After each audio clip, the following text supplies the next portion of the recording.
خداوند یسوع مسیح کے نام میں آپ سب کو سلام۔ اگر آپ کے پاس بائبل مقدس موجود ہے تو میرے ساتھ ہی کھول لیجئے لوکا کی انجیل، اس کا 24 باب۔ لوکا 24 باب۔ سبت کے دن تو انہوں نے حکم کے مطابق آرام کیا، لیکن ہفتہ کے پہلے دن وہ صبح سویرے ہی ان خوشبودار چیزوں کو جو تیار کی تھیں لے کر قبر کو آئیں، اور پتھر کو قبر پر سے لڑکا ہوا پایا، مگر اندر جا کر خداوند یسوع مسیح کی لاش نہ پائی۔ اور ایسا ہوا کہ جب وہ اس بات سے حیران تھیں تو دیکھو 2 شخص براق پوشاک پہنے ان کے پاس آ کھڑے ہوئے۔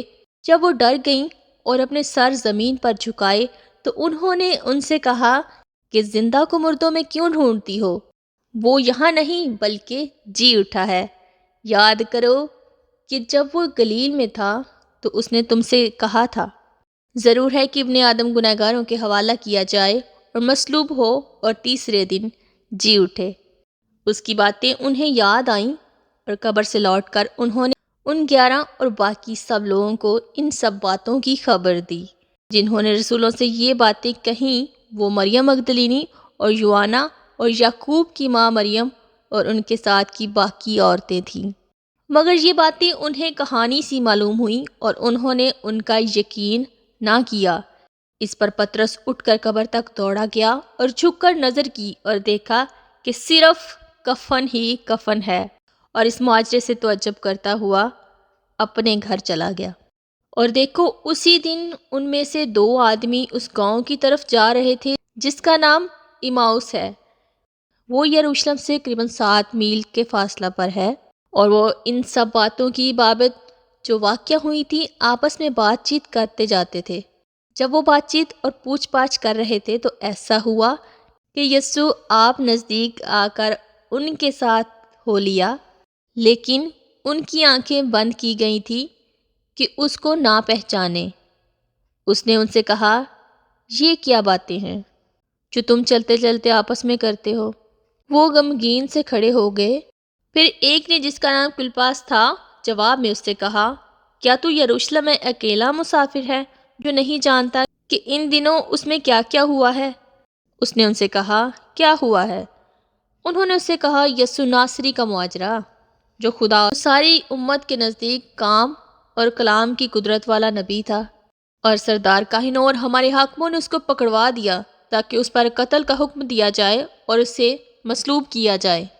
لیکن ہم کو امید تھی کہ اسرائیل کے مخلصی یہی دے گا، اور علاوہ ان سب باتوں کے اس معجزے کو آج 3 دن ہو گیا، اور ہم میں سے چند عورتوں نے بھی ہم کو حیران کر دیا جو سویرے ہی قبر پر گئی تھیں، اور جب اس کی لاش نہ پائی تو یہ کہتی ہوئی آئیں کہ ہم نے رویا میں فرشتوں کو بھی دیکھا۔ انہوں نے کہا، وہ زندہ ہے۔ اور بعض ہمارے ساتھیوں میں سے قبر پر گئے اور جیسا عورتوں نے کہا تھا ویسا ہی پایا، مگر اس کو نہ دیکھا۔ اس نے ان سے کہا، اے نادانوں اور نبیوں کی سب باتوں کے ماننے میں سست اعتقاد ہو، کیا مسیح کو یہ دکھ اٹھا کر اپنے جلال میں داخل ہونا ضرور نہ تھا؟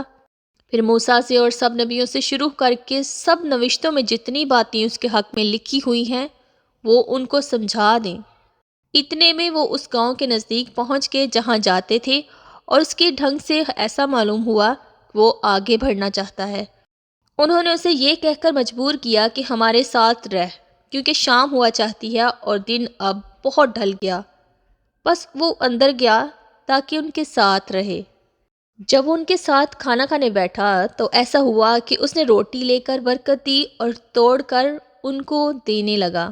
اس پر ان کی آنکھیں کھل گئیں اور انہوں نے اس کو پہچان لیا، اور وہ ان کی نظر سے غائب ہو گیا۔ انہوں نے آپس میں کہا کہ جب وہ راہ میں ہم سے باتیں کرتا اور ہم پر نوشتوں کا بھید کھولتا تھا تو کیا ہمارے دل خوشی سے بھر نہ گئے تھے؟ بس وہ اسی گھڑی اٹھ کر یروشلم کو لوٹ گئے اور ان 11 اور ان کے ساتھیوں کو اکٹھا پایا۔ وہ کہہ ہی رہے تھے کہ خداوند بے شک جی اٹھا اور شمعون کو دکھائی دیا ہے، اور انہوں نے راہ کا حال بیان کیا اور یہ بھی کہ اسے روٹی توڑتے وقت کس طرح پہچانا۔ وہ یہ باتیں کہہ ہی رہے تھے کہ یسوع آپ ان کے بیچ میں آ کھڑا ہوا اور ان سے کہا، تمہاری سلامتی ہو۔ مگر انہوں نے گھبرا کر خوف کھا کر یہ سمجھا کہ کسی روح کو دیکھتے ہیں۔ اس نے ان سے کہا، تم کیوں گھبراتے ہو اور کس واسطے تمہارے دل میں شک پیدا ہوتے ہیں؟ میرے ہاتھ اور میرے پاؤں دیکھو کہ میں ہی ہوں، مجھے چھو کر دیکھو، کیونکہ روح کے گوشت اور ہڈی نہیں ہوتی جیسا مجھ میں دیکھتے ہو۔ اور یہ کہہ کر اس نے انہیں اپنے ہاتھ اور پاؤں دکھائے۔ جب مارے خوشی کے ان کو یقین نہ آیا اور تعجب کرتے تھے تو اس نے ان سے کہا، کیا یہاں تمہارے پاس کچھ کھانے کو ہے؟ انہوں نے اسے بھنی ہوئی مچھلی کا کتلا دیا۔ اس نے لے کر ان کے روبرو کھایا۔ پھر اس نے ان سے کہا، یہ میری وہ باتیں ہیں جو میں نے تم سے اس وقت کہی تھی جب تمہارے ساتھ تھا، کہ ضرور ہے کہ جتنی باتیں موسیٰ کی تورات اور نبیوں کے صحیفوں اور زبور میں میری بابت لکھی ہیں پوری ہوں۔ پھر اس نے ان کا ذہن کھولا تاکہ کتاب مقدس کو سمجھیں، اور ان سے کہا، یوں لکھا ہے کہ مسیح دکھ اٹھائے گا اور تیسرے دن مردوں میں سے جی اٹھے گا، اور یروشلم سے شروع کر کے سب قوموں میں توبہ اور گناہ کی معافی کی منادی اس کے نام سے کی جائے گی۔ تم ان باتوں کے گواہ ہو۔ اور دیکھو، جس کا میرے باپ نے وعدہ کیا کہ میں اس کو تم پر نازل کروں گا، لیکن جب تک عالم بالا سے تم کو قوت کا لباس نہ ملے، اس شہر میں ٹھہرے رہو۔ پھر وہ انہیں بیتنیہ کے سامنے تک باہر لے گیا اور اپنے ہاتھ اٹھا کر انہیں برکت دی۔ جب وہ انہیں برکت دے رہا تھا تو ایسا ہوا کہ ان سے جدا ہو گیا اور آسمان پر اٹھایا گیا، اور وہ اس کو سجدہ کر کے بڑی خوشی سے یروشلم کو لوٹ گئے، اور ہر وقت ہیکل میں حاضر ہو کر خدا کی حمد کیا کرتے تھے۔ پاک کلام کا پڑھا اور سنا جانا ہم سب کے لیے باعث برکت ہو۔ آمین۔ God bless you.